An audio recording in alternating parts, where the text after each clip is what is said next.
buenas noches. La Dirección de Extensión Cultural de la Universidad Andrés Bello en Chile les da la más cordial bienvenida al Encuentro Cultural Online. Antes de comenzar, queremos contarles que en esta charla no habrán preguntas, pero sí pueden enviar sus saludos y comentarios en el chat que está a la derecha de sus pantallas.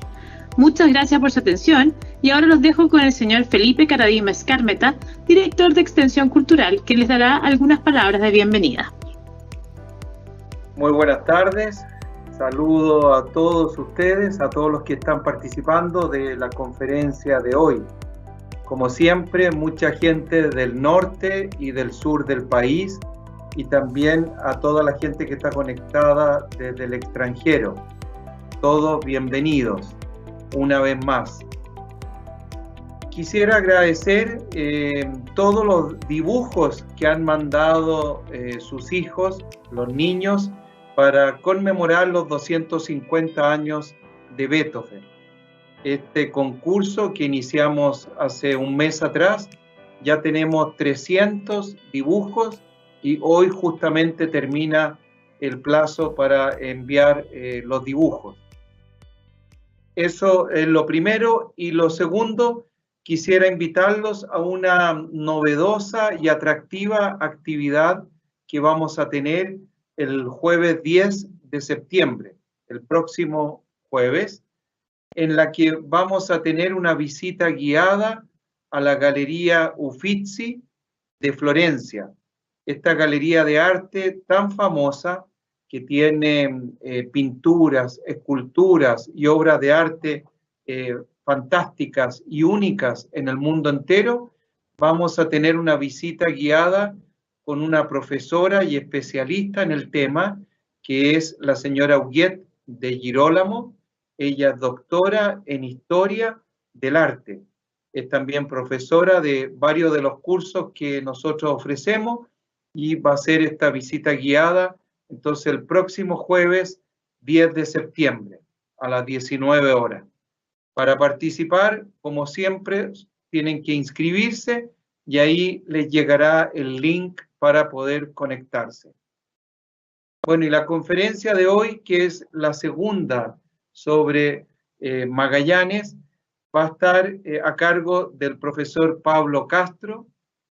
Él es académico de la Universidad Andrés Bello, es licenciado en Historia de la Pontificia Universidad Católica de Chile y magíster en Historia de la Universidad Católica de Valparaíso. Y él tratará el tema Antonio Pigafetta y el primer viaje alrededor del mundo. Así que muchas gracias, Pablo, por participar nuevamente con nosotros y te dejamos para que puedas hacer tu presentación. Muchas gracias, Felipe. Muy buenas tardes a todos. Espero que se encuentren muy bien. Les agradezco por lo demás al Centro de Extensión por poder estar participando de esta nueva jornada y actividad precisamente dedicada a los viajes y a la vuelta al mundo, realizada ya en los tiempos de Magallanes. Y la presentación que vamos a llevar a cabo hoy día y de lo cual iremos trabajando durante esta hora será en torno a Antonio Pigafetta y el primer viaje alrededor del mundo, considerando las percepciones de la naturaleza, las maravillas y la otredad, esto particularmente en el siglo XVI. Es importante recalcar para ello algunas interrogantes que iremos trabajando a lo largo de esta sesión, en la que abordaremos en una primera parte los viajes renacentistas y lo que significa la expansión europea hacia ultramar, considerando el contexto en el cual se va a llevar a cabo este viaje tanto de Magallanes y Pigafetta, que por lo demás va a ser el cronista de la relación de viaje. Junto con esto hay que considerar lo que significa este recorrido tanto de Magallanes y Pigafetta para luego comprender precisamente la percepción tanto de lo que significa esta idea del otro, esta alteridad que precisamente se va a ir construyendo, como también la naturaleza y las maravillas. ¿Ya? O sea, esos serán los puntos que estaremos abocándonos a lo largo de la presentación. Respecto a este punto, tenemos que de alguna manera formularnos ya la pregunta de lo que significa el viaje.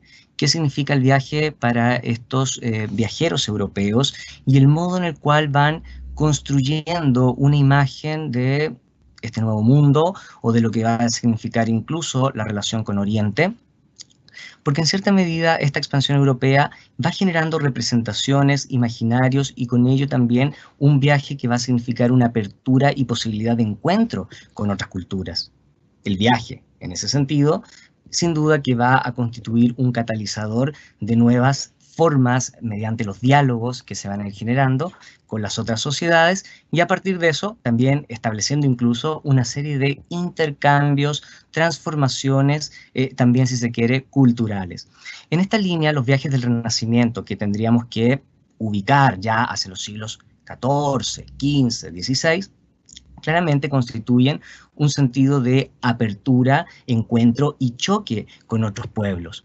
Y en muchos casos estos viajes precisamente están naciendo, articulándose por una tradición medieval bajo la cual se desarrollaban una serie de recorridos que precisamente están buscando llegar a Oriente, buscar estos reinos de las especias y así las distintas riquezas y maravillas en sí.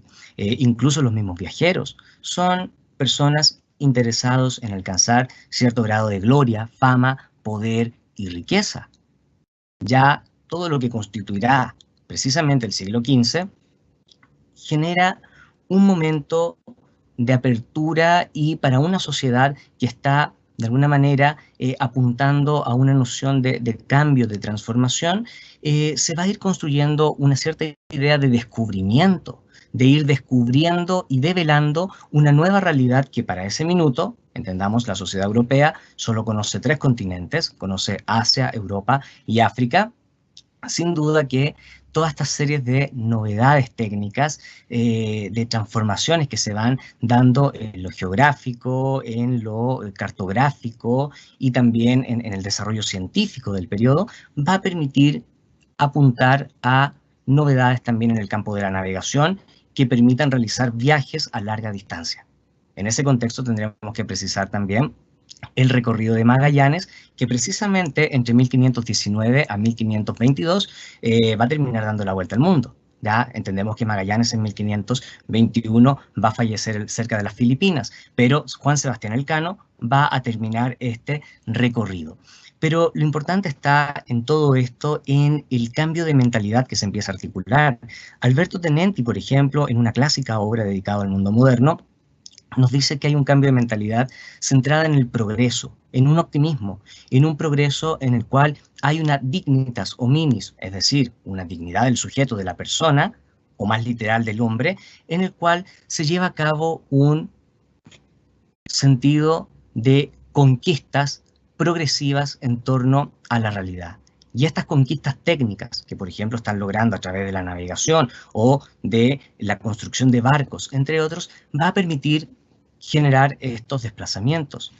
En esta línea podríamos destacar, por ejemplo, la mirada de John Parry, que ya en el contexto de la expansión europea hacia ultramar, destaca 3 grandes puntos como parte de este proceso de expansión. Por un lado, lo que será el estudio de la geografía, los mapas y la percepción del mundo y la realidad, como también la noción de astronómica, de incluir formas de navegación, por ejemplo, del mundo árabe, navegar mirando las estrellas o ir perfeccionando ciertos instrumentos de navegación tales como astrolabios o cuadrante solar, entre otros. Junto con esto, la construcción de barcos que van a ser más ligeros, barcos que van a tener un cambio, por ejemplo, en lo que es la vela. Ahora se usará una vela de cruz a parejo y con ello va a contar con una mayor posibilidad de viento y así, sin duda, una mayor velocidad en el mismo viaje, dejando también de lado muchas veces lo que es el carácter remero más común de, diríamos, de la Europa mediterránea de los tiempos medievales. Y además nos dice John Parry que hay una cierta mejora en las armas de fuego y la artillería naval. Entonces, toda esa serie de conquistas, llamémosle técnicas o tecnológicas, están contribuyendo a una serie de transformaciones que van a permitir una exploración marítima y un mayor recorrido en este ámbito. Ahora bien, tenemos un proceso histórico que resulta relevante destacar, y que nos va a permitir situar efectivamente el viaje de Magallanes. Por un lado, la Corona de Castilla está apoyando diversas expediciones que se realizan precisamente hacia el Atlántico. En concreto, está buscando una nueva ruta que permita llegar hacia Oriente. Entendemos que el motivo principal de la búsqueda de esa ruta se debe a que ya en 1453 los turcos otomanos habían conquistado Constantinopla, de modo que las rutas que se habían generado desde los tiempos de las cruzadas o en los siglos siguientes, vale decir, siglo XI, XII, XIII, y que permitían conectar con Catay, con Zipango, con la India, eran rutas que estaban viéndose afectadas en términos de ese camino de la ruta de la seda o de recorrer por las estepas eurasiáticas, sigue habiendo cada vez más coartado para poder llegar a la India. En esta línea vamos notando que la Corona de Castilla va a fomentar una nueva búsqueda de poder encontrar una nueva ruta que permita llegar, por ejemplo, a los reinos de Oriente. ¿Qué tienen estos reinos? Tienen especias, riquezas, maravillas y una serie de elementos que sin duda generan un carácter fastuoso, fabuloso para el Occidente, incluso una cierta mirada utópica en cierta medida en torno a esos lugares. Y por lo mismo la misma Corona de Castilla, por ejemplo, va a terminar fomentando la navegación de exploradores hispanos como también extranjeros para que puedan llevar a cabo un servicio a la corona en sí y así poder encontrar precisamente estas nuevas rutas. En palabras de John Parry, a propósito de su texto Europa y la expansión del mundo, tenemos lo siguiente: casi todos los monarcas europeos, en un momento u otro, soñaron con encontrar un paso occidental y en quebrantar el monopolio portugués del comercio oriental. Esa ambición universal reclamaba un nuevo tipo de especialista, esto es, el explorador profesional. A principios del siglo XVI, la actividad exploradora estaba limitada a un pequeño grupo de hombres a quienes preocupaba poco la lealtad nacional, que eran capaces y estaban deseosos de emprender exploraciones en favor de cualquier monarca que los empleara. La mayor parte eran italianos, como Vespucio mismo, Berrazzano y los dos Cabots, padre e hijo, o portugueses como Fernández, Magallanes y Solís. Servían sucesivamente a los reyes de España, Francia e Inglaterra y a la gran señoría de Venecia. Sobre un fondo de celos crecientes y de encontrados propósitos diplomáticos, cambiaban de lealtad a su arbitrio y llevaban de corte en corte informes que sus amos hubieran preferido mantener en secretos. O sea, vale decir, empezamos a encontrar un explorador que también quiere obtener fama, que también desea obtener riqueza, que desea obtener un cierto grado de estatus y poder, y con ello va a llevar a cabo una serie de actos diplomáticos, entrevistándose con las coronas, y así poder alcanzar la posibilidad de poder realizar una empresa en búsqueda de nuevas rutas y, diríamos, caminos para llegar a Oriente. Sucede con Colón, sucede con Magallanes. Por ejemplo, Magallanes, Hernando Fernando de Magallanes, en este caso un navegante portugués, se va a poner al servicio de la corona hispánica en tiempos de Carlos V para poder realizar, por ejemplo, su expedición. Entendemos que el sentido fundamental de estos exploradores y viajeros es obtener riqueza, oro, plata, especias. Las especias, por lo demás, son un producto bastante caro y por ende llegar a las Islas Molucas o llegar fundamentalmente a la región de Oriente es un camino que puede generar un gran estatus de poder y también, diríamos, situación económica. Por lo mismo, obtener tierras u obtener, diríamos, una mejoría en el nivel de vida o rango social constituye los puntos centrales bajo el cual se va a llevar a cabo este desplazamiento. Estos mismos viajeros renacentistas tienen incluso un cierto ideal diríamos, de llevar a cabo esta exploración bajo un sentido de hazaña o carácter épico, como ya precisamente se dio cuenta en la presentación pasada. Hay un sentido heroico, un sentido de viaje mediante el cual se logra trascender en el tiempo con el nombre. Entonces, claramente, en función de eso, hay viajeros que van a recoger una tradición medieval en torno a esa noción de caballería y carácter heroico en sí. Sin perder de vista que por lo demás hay un espíritu todavía, diríamos, de elementos cruzados, entendiendo que son muchos viajeros hispánicos y que están en una península ibérica que recién hacia 1492 terminó derrotando al reino nazarí de Granada. Entonces, donde hay un espíritu, diríamos, de lucha contra el infiel o contra lo que constituye este enemigo de la cristiandad, que todavía está muy presente en su cultura. Entonces, en ese sentido, hay un afán civilizador y un afán de expandir y extender precisamente la cristiandad hacia los nuevos territorios bajo los cuales se están recorriendo. Entendamos entonces que en todo este conjunto de elementos que de alguna manera están presentes en esta línea, van a haber una serie de viajes que se van a estar llevando a cabo en este periodo, desde 1492, por ejemplo, con Cristóbal Colón, que va a llegar al Nuevo Mundo, o viajes de Alonso de Ojeda, recorriendo Venezuela y Colombia, Américo Vespucio, Honduras, el Yucatán, la Guyana y Brasil, o Juan Díez de Solís, que va a recorrer el Río de la Plata, y que incluso el mismo Antonio Pigafetta va a mencionar a Juan Díez de Solís cuando se refiera que en esa misma región él fue devorado por caníbales. Entendemos entonces relaciones de viaje mediante las cuales llegan a estar enterados, por ejemplo, el mismo Magallanes o el mismo Pigafetta. Diego de Nicuesa recorre Nicaragua y Costa Rica, Juan Ponce de León, Puerto Rico y Florida, y así otra gran cantidad de viajeros.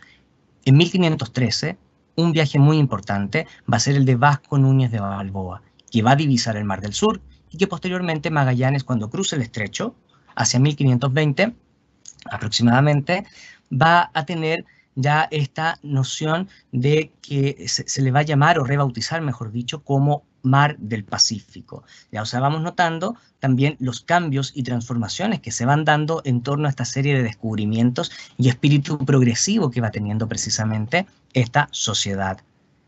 Hernán Cortés, viajes de Pizarro, pero entre 1519 a 1522 podemos enmarcar nuestro viaje que estaremos estudiando ahora en esta presentación.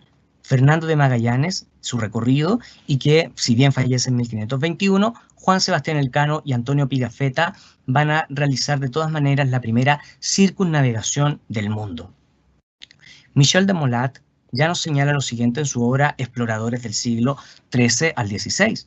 Los navegantes buscaban Catay y encontraron América y el Cabo de Buena Esperanza. Las descripciones de Marco Polo poblaban su espíritu y agitaban su imaginación. Tenían una finalidad. El resto fueron vicisitudes, en un primer momento secundarias. Cristóbal Colón estaba convencido de haber llegado a Japón. La sugerencia hecha en 1507 por el humanista geógrafo Martin Batzenmiller de bautizar con el nombre de Américo Vespucio las tierras descubiertas solo se aceptó al principio para las regiones meridionales del Nuevo Mundo. Hasta ese momento, todo gran río, desde San Lorenzo hasta el Río de la Plata, fue tomado como un estrecho. Como el objetivo seguía siendo Catay y América se interponía, era forzoso rodear el obstáculo o regresar a la ruta del Cabo. Este pasaje nos resulta interesante en la medida que América, este nuevo mundo, que ya lo hemos referido a propósito de esta serie de exploraciones y viajes que han llevado también a cabo otros viajeros previos a Magallanes, va constituyendo un obstáculo. Esa es la noción que de alguna manera también hay que concebir, porque precisamente lo que quería apuntar la corona de Castilla era llegar a Catay, era llegar a las Molucas, a los reinos de Oriente. Y América o el Nuevo Mundo se concibe precisamente como ese obstáculo que se debe bordear, que se debe de alguna manera cruzar para poder llegar precisamente a los reinos de Oriente, y que era la apuesta a la cual Magallanes, mediante su preparación, sus estudios y lo que había referido, precisamente quería llevar a cabo en su empresa. Este mapa de Martin Batzenmiller, ya hace 1507, nos muestra el mundo conocido, y ustedes ya pueden ver aquí, notar, por ejemplo, cómo está Europa, también está la noción del mundo africano, Oriente, que es precisamente la región a la cual desean llegar, y que mediante este camino tradicional de la ruta de la seda no pueden llevarlo a cabo por la expansión que tiene el imperio turco otomano, como bien decíamos.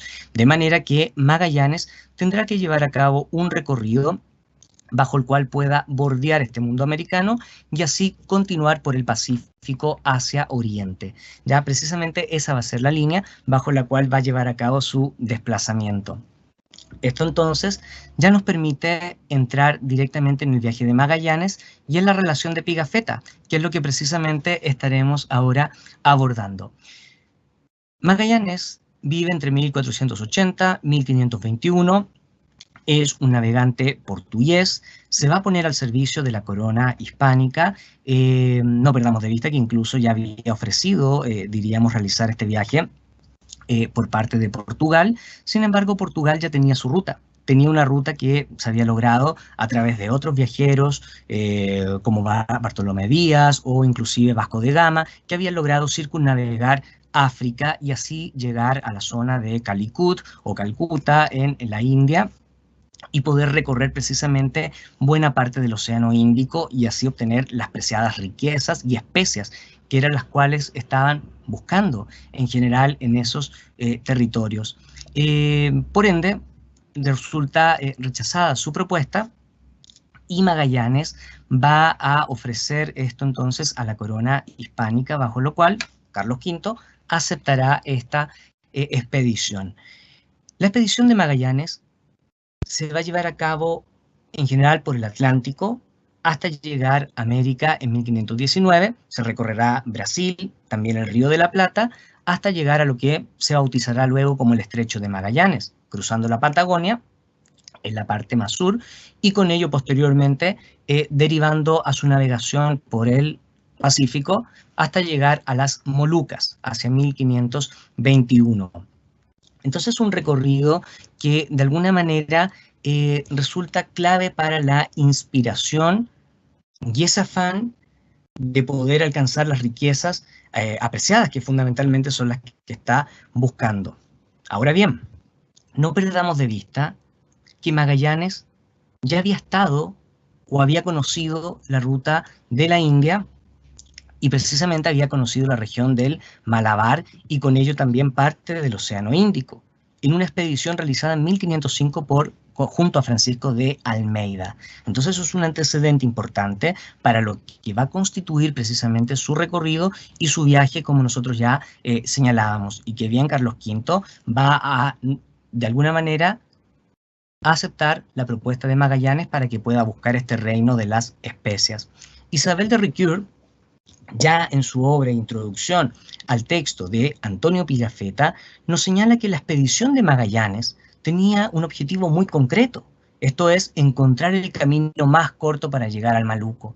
La canela, el clavo, la nuez moscada, el jengibre, el sándalo, el ámbar y el almizcle, todos estos sabores y olores se tenían en gran aprecio. Incluso, en determinadas ocasiones, más que la seda o las perlas, no eran solo un lujo en la mesa de los grandes señores, sino también una necesidad para cualquier alimento. Entendamos incluso, diríamos, en esa relación, que ya desde la Edad Media, muchos de estos objetos apreciados, de estas especias y recursos, constituyen diríamos, un elemento que genera gran placer, que genera una nueva forma de sazonar las comidas, genera ciertas revoluciones gastronómicas, y junto con esto también van de alguna manera constituyendo un verdadero lujo, precisamente por el valor y el exotismo que llega a tener este objeto y este producto, por el peligro que significa el viaje, la verdadera aventura que se lleva a cabo recorriendo estas regiones de Oriente, distancias tan largas, lo cual encarecía por lo demás precisamente estos elementos. Y que no perdamos de vista, incluso las maravillas van a tener ahí un rol fundamental, como ya veremos en breve. Entonces, con toda esta serie de aspectos que podríamos nosotros estar destacando, la expedición de Magallanes va adquiriendo cada vez más un sentido de consolidación a través de su recorrido. Va a contar con diversas naves para poder llevar a cabo el desplazamiento: la Trinidad, San Antonio, Concepción, Victoria, Santiago, y una tripulación de 265 personas que estarían llevando a cabo este desplazamiento. Entonces, una expedición bastante amplia, interesante, la que va a llevar a cabo este viajero, cruzando ya lo que es el Atlántico, Brasil hacia el diciembre de 1519 o el Río de la Plata en enero de 1520. Incluso navegando por la bahía de San Julián hacia abril de 1520 y con ello estableciendo una serie de contactos y encuentros con el mundo aborigen de estas distintas regiones, de lo cual, y aquí ya vamos entrando en Pigafetta, Pigafetta nos permite o nos transmite una imagen de ese otro, precisamente como un espejo para reconstruir y dar cuenta de la propia identidad europea, que es lo que busca a su vez precisar, pero sin perder de vista que su relato de viaje, como todo relato de viaje de tradición medieval renacentista, también constituye una relación de viaje etnográfica, una relación de viaje que describe la economía, las formas de vida, las costumbres y las distintas acciones históricas que por lo demás ocurren y quedan reflejadas en la trama en sí, sin perder por lo demás la noción de estos intercambios que se van a llevar a cabo, algunos de manera, diríamos, más genuina, otros bajo cierta carácter más forzado que también se va a establecer, y con ello, sin duda, existirán distintos tipos de relaciones con los distintos pueblos autóctonos, ya sea del Nuevo Mundo, como también de las regiones de Oriente. Va a seguir su viaje Magallanes y en este recorrido va a cruzar por Tierra del Fuego, se va a nombrar o bautizar de esa manera por las distintas fogatas que ven brillar a lo lejos y en esas regiones. Y en este lugar, precisamente, en todo lo que será la Patagonia y en estas regiones, se encontrarán con hombres gigantes, como menciona Antonio Pigafetta. Estos gigantes conforman parte del espectro exótico y maravilloso que precisamente el viajero empieza a construir en torno a estas tierras. ¿Qué entendemos por la maravilla? La maravilla es el asombro, la maravilla es aquello que genera deleite, pero también es lo extraordinario y lo fabuloso, siguiendo toda una tradición medieval que de alguna manera se va estructurando en ese imaginario en sí. Incluso podríamos señalar, tal como señala Claude Kepler, que las maravillas se encuentran en los lugares más recónditos del mundo, en los lugares más lejanos. Y en esa línea, el Nuevo Mundo, este estrecho que se va a estar precisamente recorriendo la zona de la Patagonia, es una terra incógnita, es precisamente el fin del mundo bajo esa mentalidad europea de la cual se concibe que el centro estaría precisamente en Europa y el Mediterráneo, más concretamente.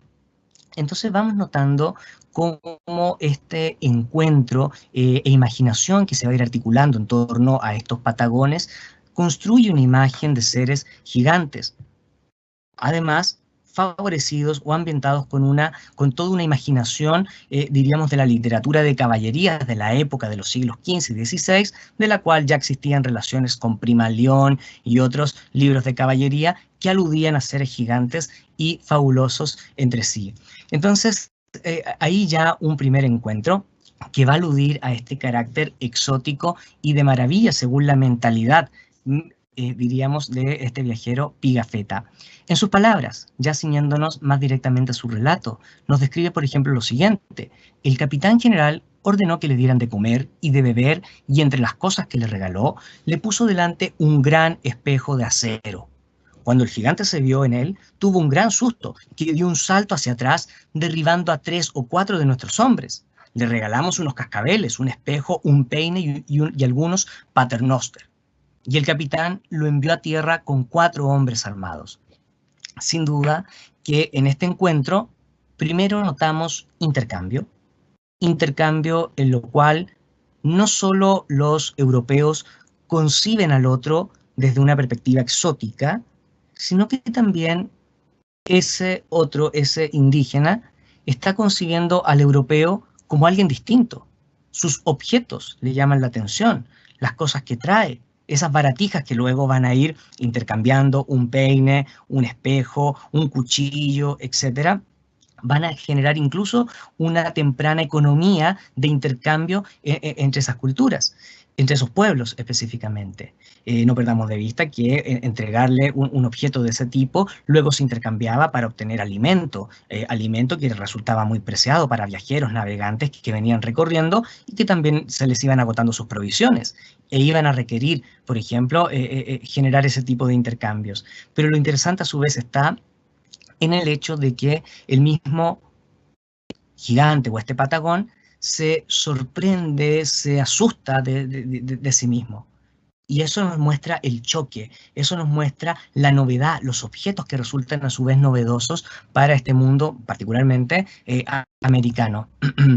Y ya finalmente, hacia 1520, va a estar recorriendo lo que es el estrecho, cruzando precisamente esa región y luego avanzando hacia el Pacífico para poder llegar a Oriente.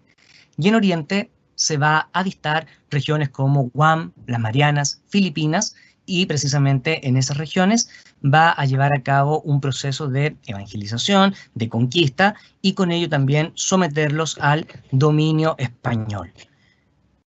Hacia 1521, Magallanes termina falleciendo en una disputa, en una lucha contra pueblos aborígenes de la región de Mactán, con lo cual su viaje, al menos en el caso de Magallanes, va a quedar hasta ahí y no van a poder recuperar el cuerpo porque la gente de Mactán va a señalar que su cadáver constituye un punto de triunfo para este pueblo, de modo que la tripulación, los viajeros siguientes, van a continuar su recorrido y con Juan Sebastián Elcano van a terminar dando la vuelta al mundo, cruzando el Índico, llegando por África, hasta llegar nuevamente a Europa.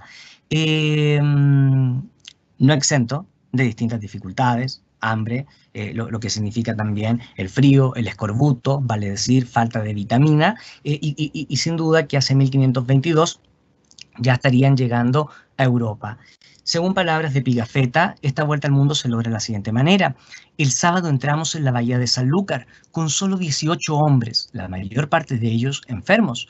De los 60 que habíamos salido del Maluco, algunos habían muerto de hambre, otros habían huido a la isla de Timor, otros habían sido condenados a muerte por sus delitos. ¿Ya? Desde que habíamos zarpado de aquella bahía hasta el día de nuestro regreso, habíamos recorrido 14.460 leguas, habiendo dado la vuelta completa al mundo de levante a poniente. Entonces, de este modo, ya con la descripción que nos está entregando Pigafetta, precisamente notamos la aventura y diríamos la hazaña y esfuerzo que significa este recorrido y viaje, logrando el objetivo que era precisamente encontrar una nueva ruta hacia el mundo oriental específicamente. Y aquí un mapa bajo el cual notamos lo que es su recorrido por lo que es el Atlántico, bordeando la zona de lo que hoy conocemos como Brasil y también Argentina, y a su vez avanzando por el Estrecho de Magallanes para luego continuar por el Océano Pacífico y así llegar, como ustedes pueden ver en la otra parte del mapa, a las regiones de Oriente, fundamentalmente regiones de Molucas, Filipinas, y con ello continuar por el Océano Índico para regresar nuevamente a España. Ese es el recorrido, ese es el viaje.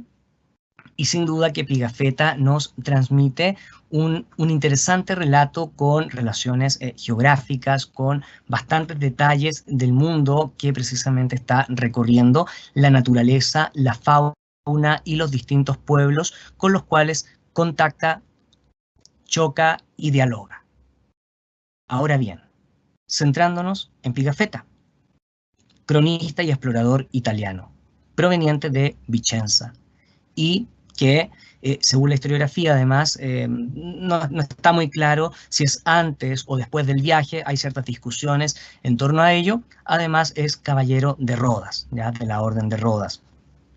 En general Pigafetta es un viajero que cuenta con una formación intelectual, ha leído bastantes libros, en general podríamos circunscribirlo bajo una cierta noción humanística en la perspectiva en la cual lleva a cabo su relato en sí.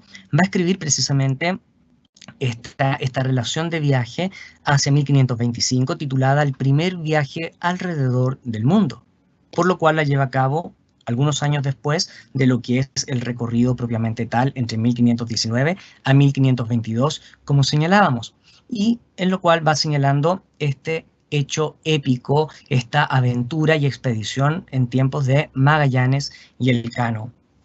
Ricoeur ya nos señala que Pigafetta es un voraz lector de muchos libros y oyentes de grandes y extraordinarias cosas que había en la mar océano. ¿Qué libros son los que fundamentalmente accede o revisa Pigafetta?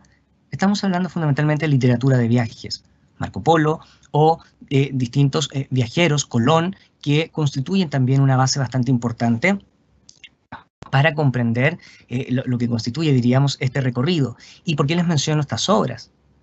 Porque en la descripción que va a ir haciendo Pigafetta, va a seguir en general un relato en el que quiere dar cuenta de la descripción de los lugares, de la descripción de un orden, diríamos, cronológico que se lleva a cabo en forma de diario, podríamos señalar dando cuenta de las distintas fechas de su recorrido, y también en la idea de precisar ciudades, maravillas y pueblos con sus distintas costumbres y formas de vida. Finalmente, el relato también cumple un objetivo troncal, que es alcanzar trascendencia, fama y gloria, que es fundamentalmente lo que irá expresando el mismo Pigafetta en su recorrido en sí. Con todo, vamos notando una gran descripción de lo que es la naturaleza, ese mundo maravilloso y los distintos elementos que fundamentalmente va a ir en general refiriendo. Una fauna exótica, una fauna que resulta diferente, de alguna manera también nos presenta los pueblos y las culturas en las cuales va encontrando una noción de abundancia, de gran sentido de riqueza, y que genera los contrastes con una Europa que está viviendo también momentos de crisis, momentos de salir, diríamos, de guerras, de conflictos, donde hay también carestía, hambruna, y precisamente el Nuevo Mundo, por ejemplo, viene a constituir todo un espacio utópico en términos de la cantidad de abundancia de alimento, de riqueza y otros que van encontrando, y que no perdamos de vista luego iniciará toda una fase de proceso imperialista precisamente hacia las regiones del Nuevo Mundo e incluso hacia regiones orientales, que son las que también le interesa alcanzar a este imperio español, que ya entre los siglos XVI y XVII irá ganando un gran poderío entre lo que son los tiempos de Carlos V a Felipe II. Pero volviendo a Pigafetta y volviendo a su noción de abundancia, él ya menciona, por ejemplo, distintos animales y, en general, productos y especias que le llaman bastante la atención. De Brasil nos señala lo siguiente: allí nos abastecimos de gallinas, batatas, piñas muy dulces, que es la fruta más sabrosa que existe, carne de anta, que es como de vaca, caña de azúcar e infinidad de cosas. Por un anzuelo o por un cuchillo nos dieron 5 o 6 gallinas, por un peine, 2 gansos, por un espejo o un par de tijeras, el pescado suficiente para dar de comer a 10 personas, por un cascabel o un cordón de zapatos, un cesto de batatas. Estas batatas saben como las castañas y son largas como los nabos. Por un naipe con el rey de oros me dieron 6 gallinas y aún se imaginaban haberme engañado. Esta tierra del Bercín es frondosísima y más grande que España, Francia e Italia juntas. Pertenece al rey de Portugal. En este caso podemos precisamente notar el tipo de noción o imagen que construye este viajero europeo sobre las nuevas tierras que está recorriendo y que le causa claramente gran admiración por el tipo de elementos, alimentos que va encontrando y que, vuelvo a recalcar, para estos viajeros y navegantes es muy importante poder contar con el alimento, dado que sus recursos sin duda que se van agotando en la medida que siguen avanzando en su recorrido y necesitan ir reponiendo. En algunos casos será de manera, diríamos, intercambios más amables, en otros habrá violencia y sin duda que significará también una suerte de forcejeo o bien saqueos bajo los cuales irán sin duda tomando distintos productos y riquezas de esos caminos, tanto en el Nuevo Mundo como en Oriente. Junto con esto, el mismo Pigafetta, por ejemplo, va a mostrar un gran deslumbre frente a lo que es esa naturaleza y esa fauna o animales exóticos con los que se va encontrando, y que muchas veces queda, diríamos, con palabras un poco escasas para poder describirlo o describir lo que realmente está viendo. ¿Qué quiero apuntar? Que hay animales nuevos en lo que es su realidad, en lo que él conoce, y por lo mismo para poder describirlos o referirse a este tipo de seres, sin duda que lo describirá a partir de los animales que él ya conoce. De esto, sin duda, que entonces nacerán muchas veces injertos o seres que a nosotros podrían sin duda parecernos monstruosos en la forma en la cual aparecen descritos, pero que es una manera con la cual él quiere explicar, referir o dar cuenta, sin duda, de esa novedad que está viendo. Por ejemplo, va a hablar de patos sin alas para referirse a los pingüinos. Va a describir lobos marinos, peces voladores y también distintos animales exóticos. En San Julián, por ejemplo, habla de avestruces, pero más correctamente serían ñandús los que estarían en esas regiones. O se refiere a zorros para referirse al can de Magallanes, entre otros animales como gorriones o conejos pequeños. Tal vez, y quizás uno de los relatos más interesantes que precisamente encontramos en Pigafetta, es el modo en cómo describe al guanaco, el cual considera que es un animal que tiene tanto partes de mula, camello, ciervo y caballo. ¿Ya? Claramente hay una noción de una fauna que resulta fabulosa, de un mundo que resulta, diríamos, nuevo y distinto. Pero no perdamos de vista toda la tradición cultural medieval que trae este viajero renacentista, y que finalmente podríamos también aludirlo como un carácter tardo medieval en sí, y que en esta idea muchos imaginarios que se van construyendo vienen ya de esos periodos y las formas de reconstruir bestiarios, que era muy común desde los relatos de viajes medievales. Un ejemplo entonces que podemos notar en el mismo Antonio Pigafetta y la forma, por ejemplo, en la cual se refiere a este guanaco. Nos dice, este animal tiene cabeza y orejas de mula, cuerpo de camello, patas de ciervo y cola de caballo, relincha como este último, y hay muchísimos en esta tierra. Entonces, el puzzle. Decidimos el puzzle en términos de un puzzle de animales para reconstruir o dar cuenta de esta nueva criatura, que claramente no perdamos de vista, así también era el modo en el cual iba el imaginario elaborando y construyendo monstruos o seres maravillosos que luego en el relato, en lo que escuchaba la audiencia en Europa, se dejaban fascinar sin duda por este tipo de criaturas, y que posteriormente los mismos cartógrafos o impresores, los artistas, realizaban muchas veces dibujos sin haber viajado al mundo americano o haber viajado a Oriente, pero que a partir de los relatos de lo escrito trataban de elaborar sin duda alguna este tipo de elementos. Y por lo demás la abundancia que da cuenta a partir de que hay muchísimos en la tierra. En general hay descripciones tanto de los patos, de los lobos marinos. Resulta tal vez interesante dar cuenta cómo estos lobos marinos, él mismo dice que pueden llegar a ser temibles. Fíjense ya en esa última línea que dicen que estos mismos lobos marinos, por ejemplo, no tienen piernas, sino que las patas están unidas al cuerpo y se parecen a nuestras manos, con uñas pequeñas y con la misma piel que tienen ocas entre los dedos. Serían muy temibles si pudieran correr. Nadan y viven de los peces. ¿Qué significa esa noción de terribilidad que va manifestando el mismo Pigafetta?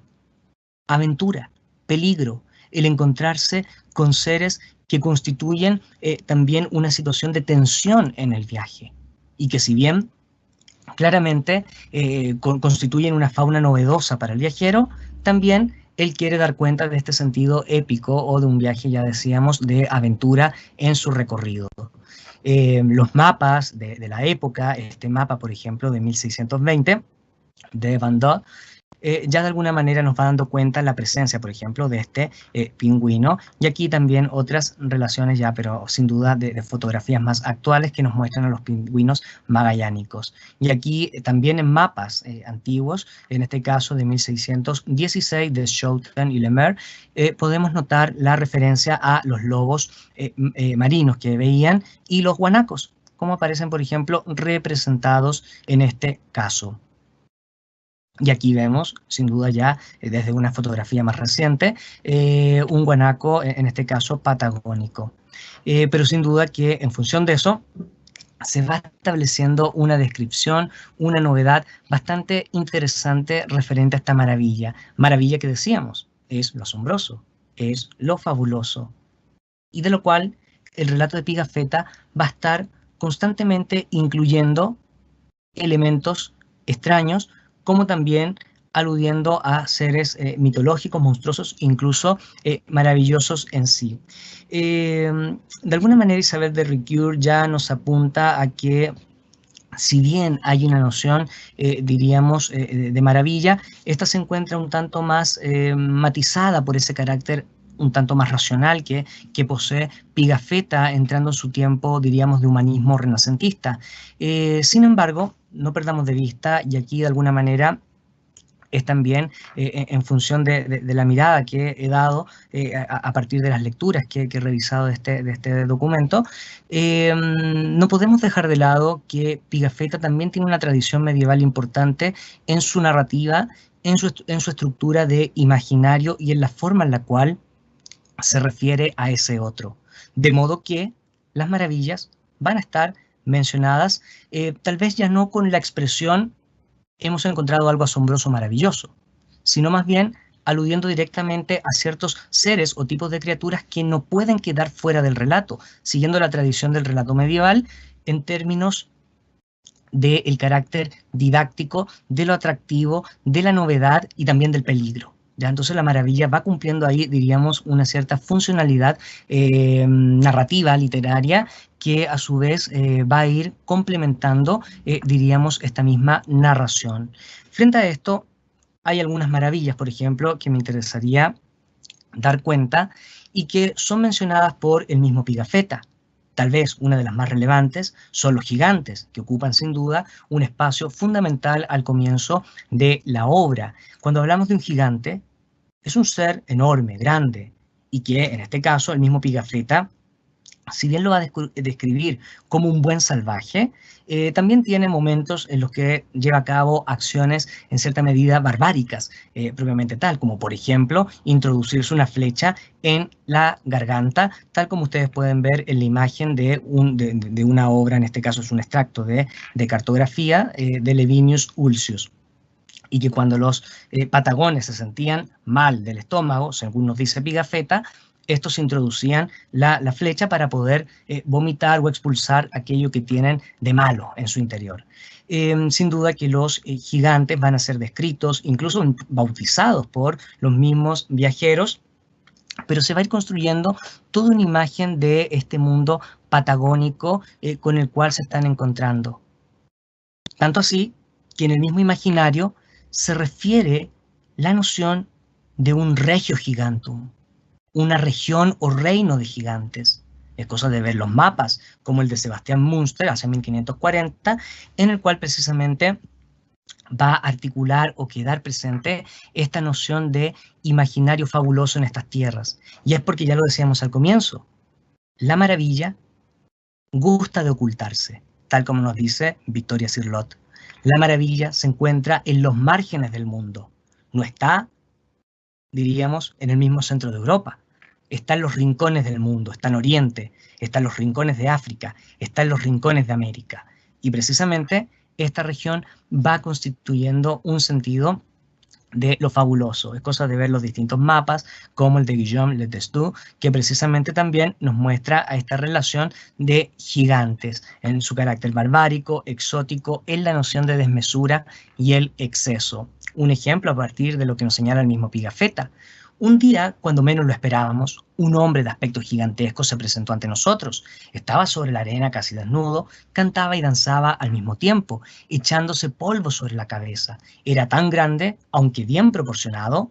Muchas veces usa la expresión ben formati o ben disposto, aludiendo a la buena proporción y esa estética bella del cuerpo, que es una estética fundamentalmente basada en ese humanismo renacentista, incluso de los artistas de ese periodo, bajo el cual se construye una imagen, diríamos, positiva en esa línea.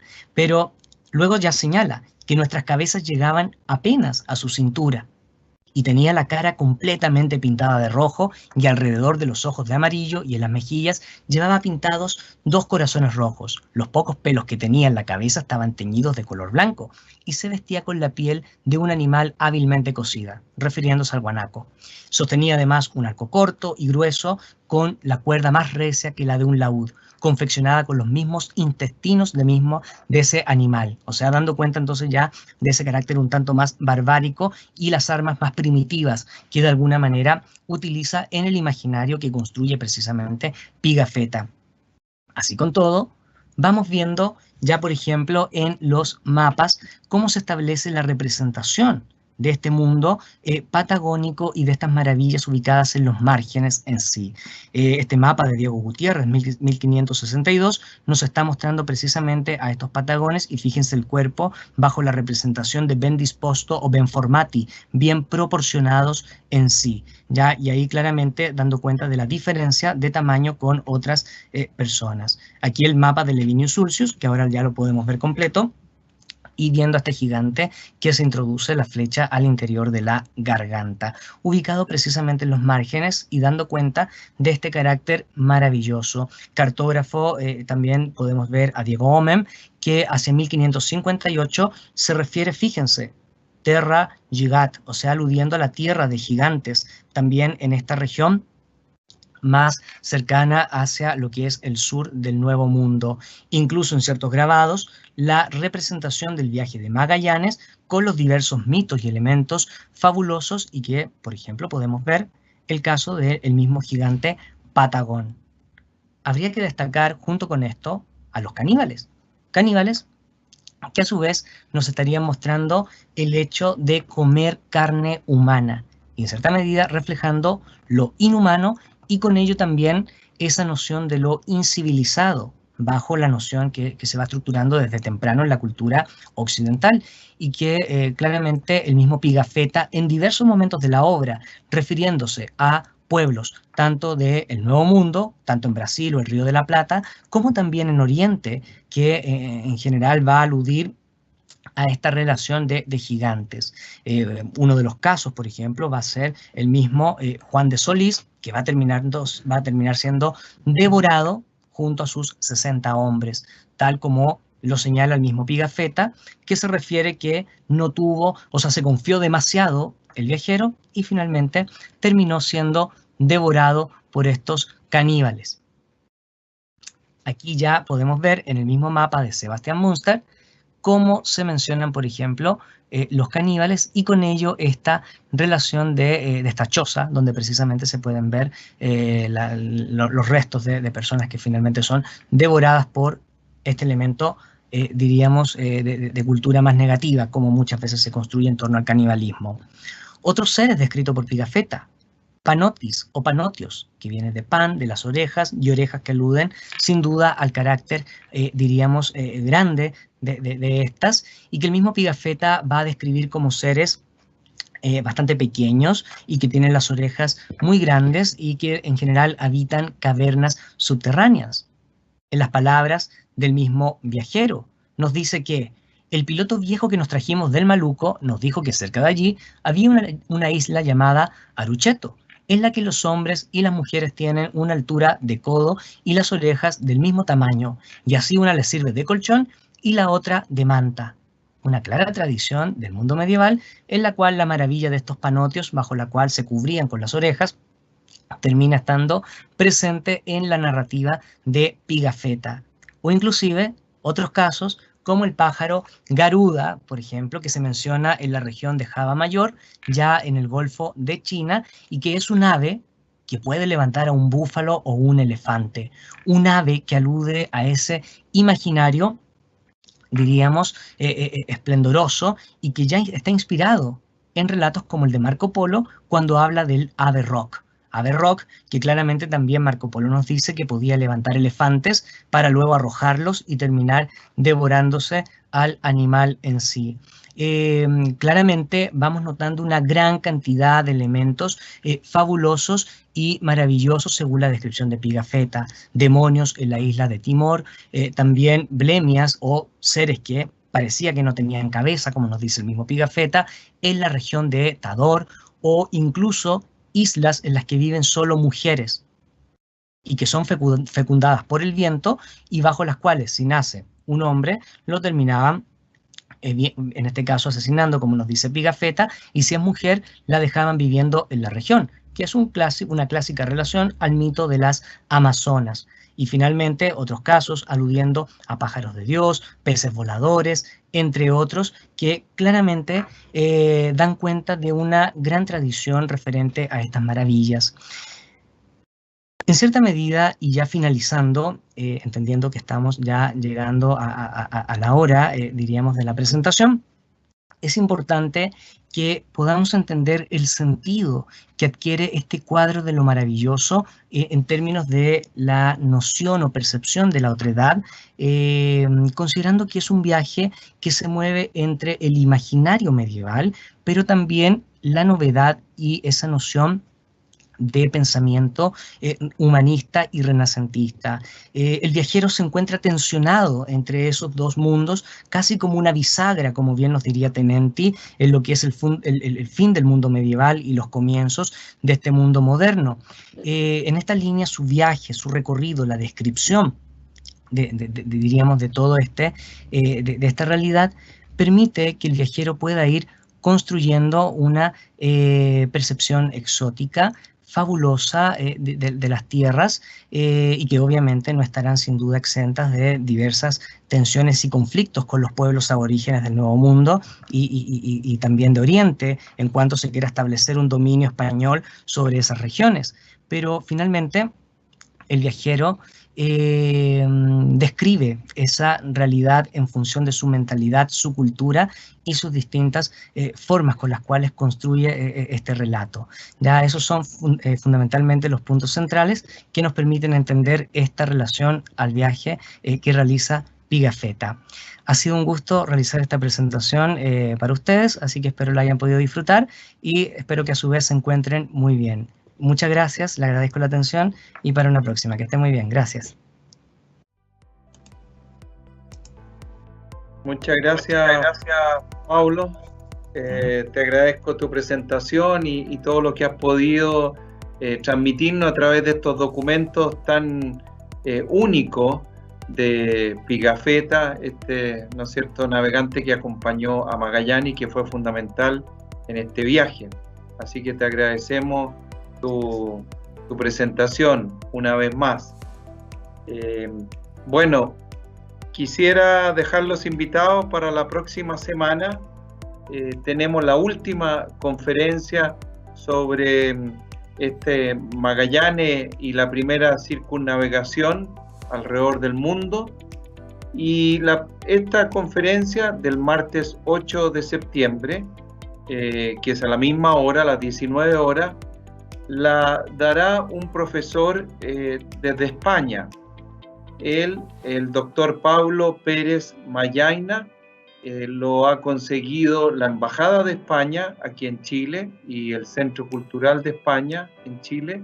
Ellos hicieron el contacto y el doctor Pablo Pérez es doctor en Historia de América de la Universidad de Sevilla y es un gran estudioso y especialista en este tema. Por eso que la Embajada ha hecho posible este contacto y entonces el próximo martes tendremos la oportunidad de escuchar al doctor Pablo Pérez sobre este tema. Él lo ha titulado La primera vuelta al mundo a través de los testimonios de sus protagonistas y que ahí podremos escucharlo. Como hemos dicho anteriormente, no es necesario volver a inscribirse. Ustedes ya están inscritos para este encuentro cultural y nosotros solamente les enviaremos el nuevo link para que con ese se puedan conectar. Muchas gracias y muy buenas noches.